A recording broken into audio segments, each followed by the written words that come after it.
আল্লাহ আল্লাহ আল্লাহ সুবহানাল্লাহ। ডিলার আসতে এতক্ষণ লাগে? মাল রান্নি বেড়ে এসে পড়ছি বিপদ। চল দি আইতে আটে দি সামনে আইতে চল দি। উনি মনে হয় ডিলার। আরে না উনিও বাড়ি পারে না। আমার মন হইতেছে ওইটাই ডিলার। দূর বেটা ও হুজুর কে রে মুরবি তো যাতে বেটা ডিলার হবারই পারে না। হট। একবার জিজ্ঞেস করেছে আমার মন হইতেছে। আরে না উনি ডিলার হইতে পাগল হইছে নাকি? আচ্ছা তুই থাক আমি জিজ্ঞেস করি। আসসালামু আলাইকুম ভাই। ওয়ালাইকুম। ওয়ালাইকুম আসসালাম রাহমাতুল্লাহি ওয়া বারাকাতু। ভাই আপনি কি ডিলার? ও বাবা আমি দিলা।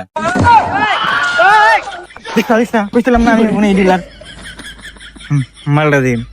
আল্লাহ আল্লাহ আল্লাহ আল্লাহ সুবহানাল্লাহ আলহামদুলিল্লাহ লা ইলাহা ইল্লাল্লাহ। মাল তো এটা একটু কম মনে হইতেছে। হ্যাঁ বেটা মালটা কম মানে হুজুর লোক কোন কাছ থেকে মাল কম দিবি তোরে? হ্যাঁ আস্তাগফিরুল্লাহ আস্তাগফিরুল্লাহ নাউযু বিল্লাহ। আমি হালাল ব্যবসা করি, হারাম ব্যবসা আমার দিয়ে হবে না। মাল কম হয়েছে মানে বিশেষ নয় তুমি মাইপে দাও, আর হারাম ব্যবসা আমার দেবি না। এই কালোর মাল এক ফুটাও কম পাবে না, বিশ্বাস নয় মাইপে দাও। হালাল ব্যবসা।